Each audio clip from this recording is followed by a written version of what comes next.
House of Property podcast. I'm Simon, and I've been investing in property for over 20 years.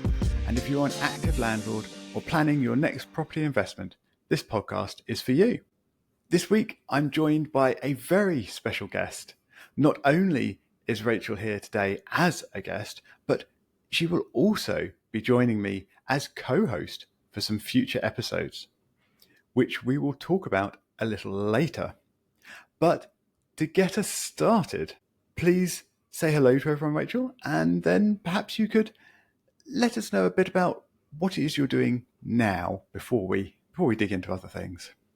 Sure. Well, hello, everyone, and thank you, Simon, for having me on the podcast. So yes, I'm Rachael, and I run a company called My Freelance Admin. We provide business support. So whether that's, your typical personal assistant style tasks like inbox management, calendar management, all those kind of typical PA tasks, which would now be handled by a VA, a virtual assistant, or whether it's any kind of business support. We've got VAs who specialize in sales and marketing, working with tech companies, finance admin. We're not qualified bookkeepers, but we do a lot of the kind of finance admin, gathering all those receipts and invoices to pass on to your bookkeeper. That can be quite a big role. We're there to support businesses, whether that's, ad hoc or a regular package. Cool. I think I am a big fan of complete technology automation, but there are a lot of things where that's just really quite difficult to do. We don't really have the robots yet to handle bits of paper, for example. I mean, I know you're not so much handling paper, but it's the same kind of idea. So yes, I think having a person to help with those processes can be absolutely fantastic. And indeed, you and your team are not only helping with some future co-hosting of this very podcast, but you are also helping with some elements of work on PATMA as well. So yes, I'm very appreciative of that. Oh, thank you. But yes, can I just touch on that, what you just talked about? So I'm going to jump straight in there with the AI word, and that's something this year. No, don't say it. No. Well, just because, obviously, like you say, some people, automations and all that. To be fair, this is something we're really passionate about. So yes, it kind of does replace us, but we're more about being efficient. So using automations to be efficient. So to us, that's really important. And, with AI, we're not going to let it replace us. We're going to use it to work more efficiently.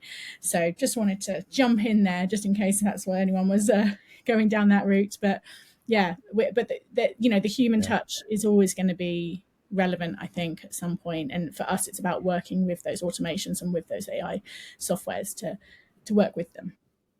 Yeah, exactly. And I mean, the AI systems, I think, are a long way from replacing people in most things. They are definitely there in terms of being able to augment humans in our everyday tasks, but definitely not replace yet.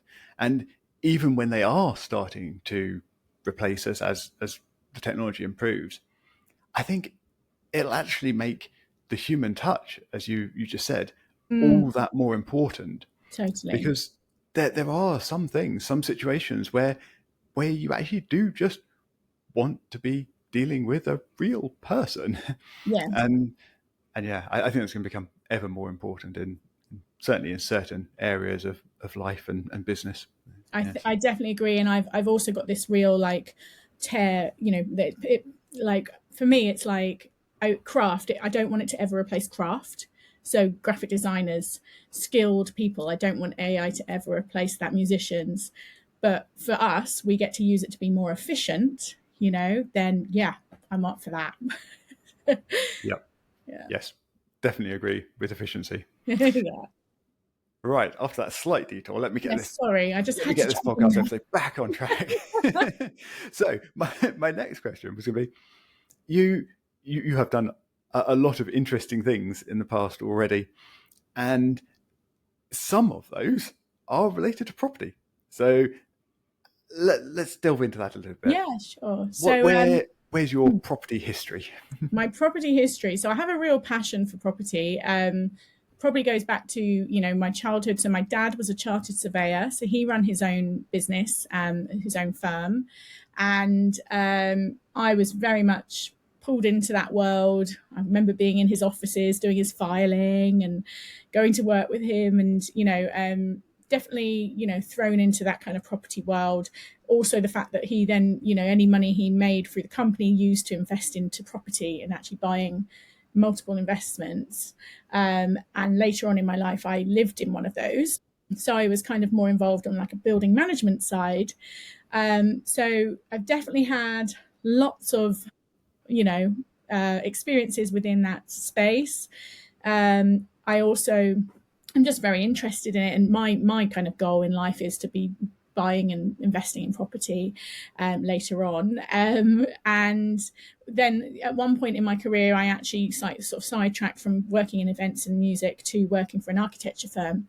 So I went in to work there as a personal assistant, and very quickly grew up the kind of ranks to senior project coordinator. So I was coordinating the projects, working alongside the architects, which was just me and my element, you know, like looking at budgets and timelines and that kind of thing, but in the property world, and learning so much about, I used to get to go to all these kind of events like Clerkenwell Design Week and things like that, you know, and I was there kind of as, you know, the PA or whatever, but I got to really immerse myself in that world, which I loved.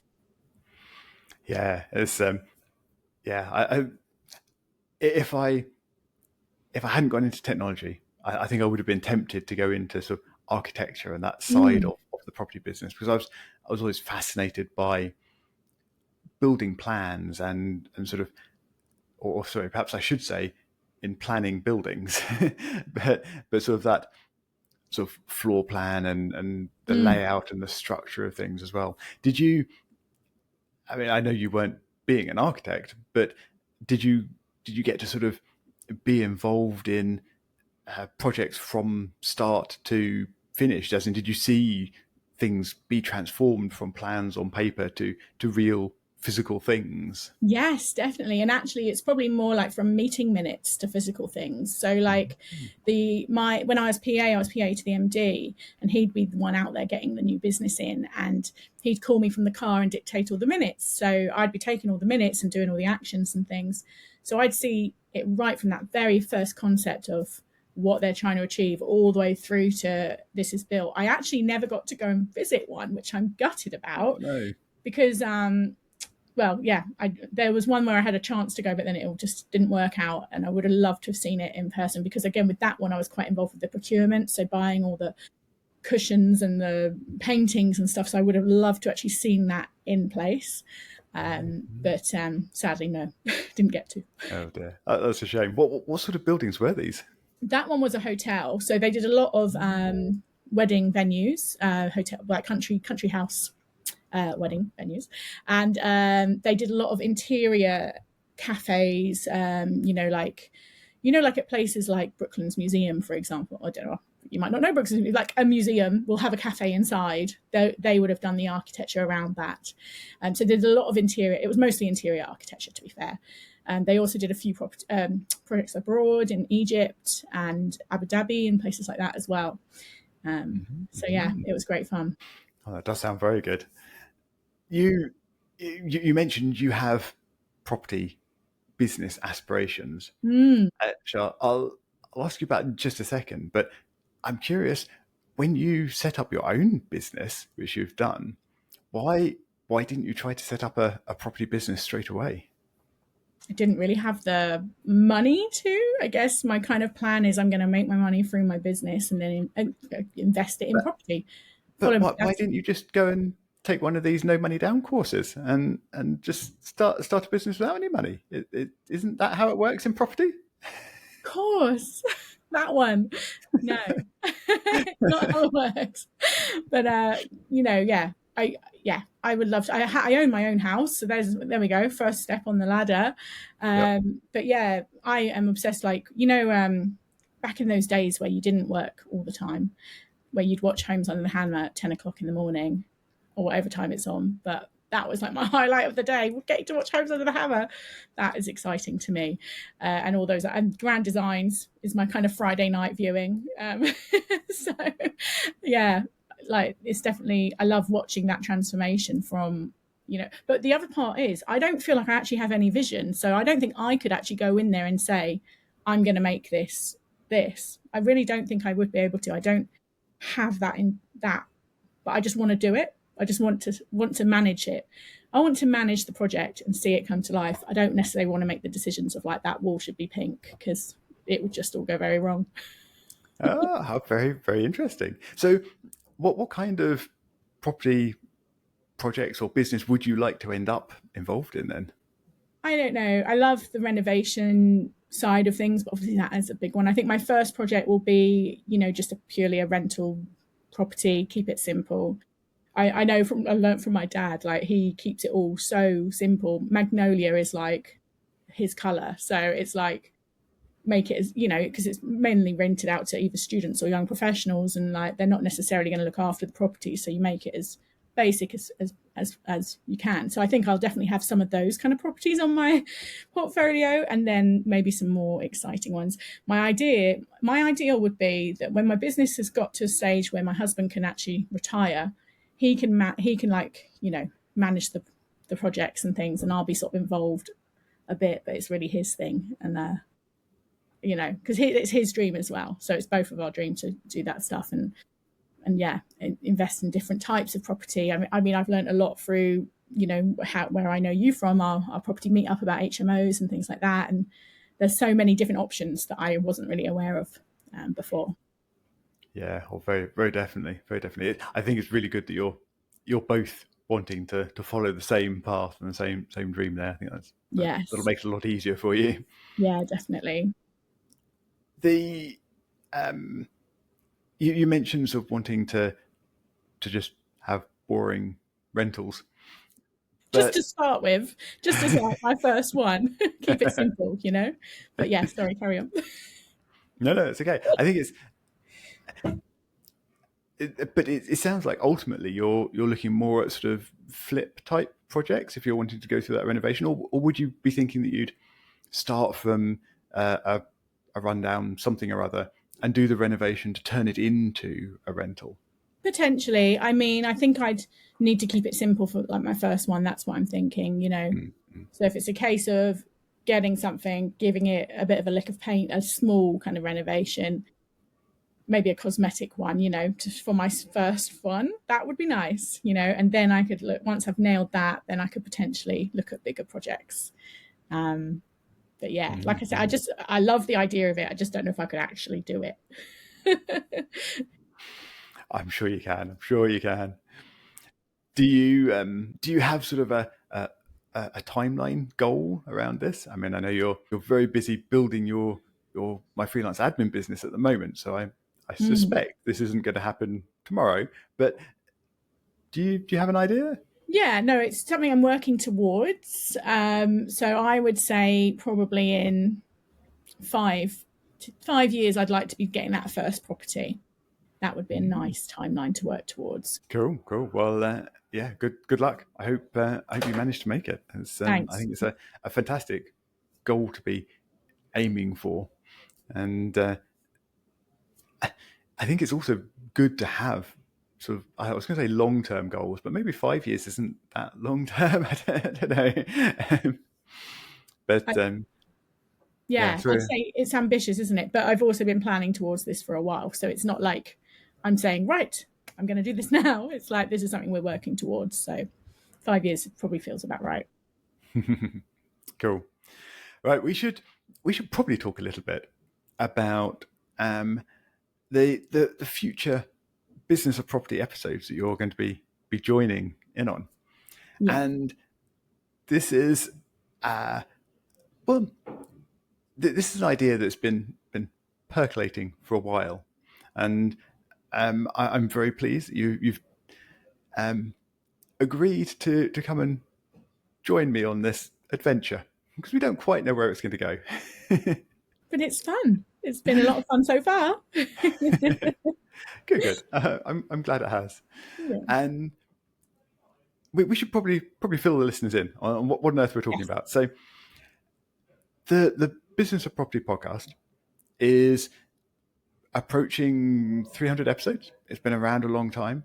Obviously, I started it with Stuart, who was co-host for many episodes early on in the podcast. And then when Stuart stepped away from the Business of Property podcast, I have carried on with a mix of interviews and guests and talking about the property market and mortgages, and then bringing my own sort of solo topics.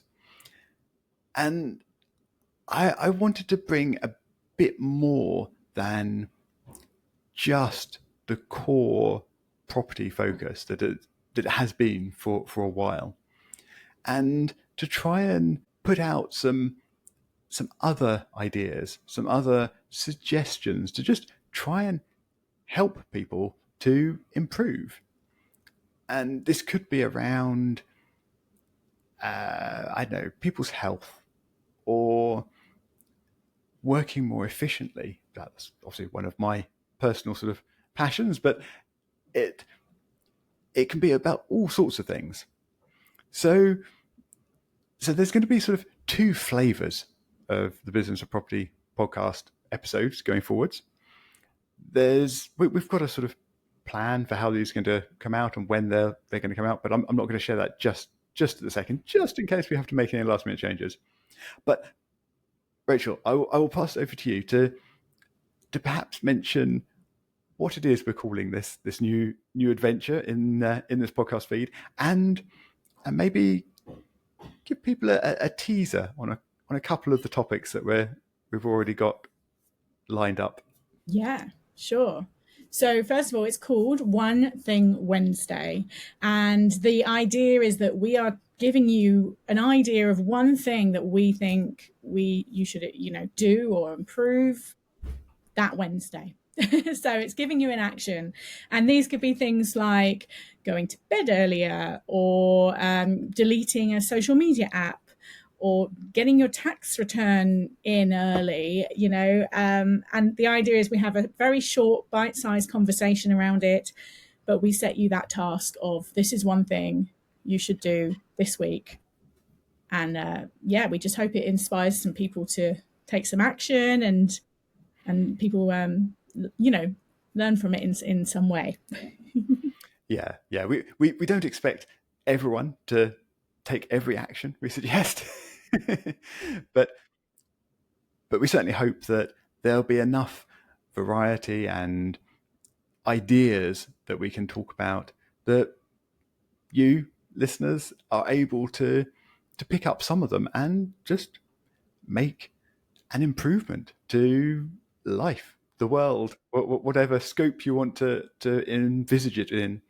And it's a bit of an experiment, as I sort of have already mentioned a few times. We're going to definitely do a few months worth of this experiment.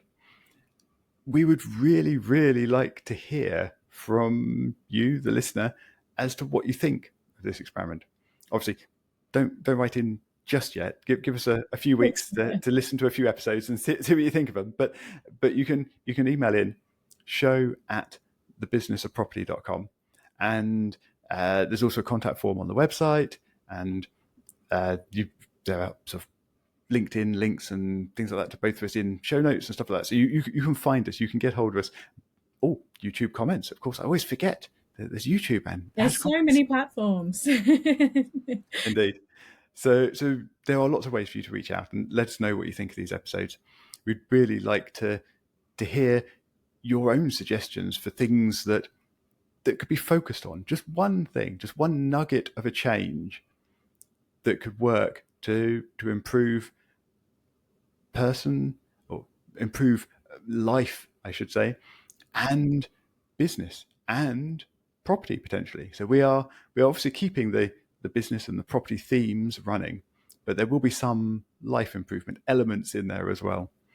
Definitely. And I think what we'd really like to hear as well is when people do implement these changes, tell us. We'd love to know, like, have you done it? What did you find?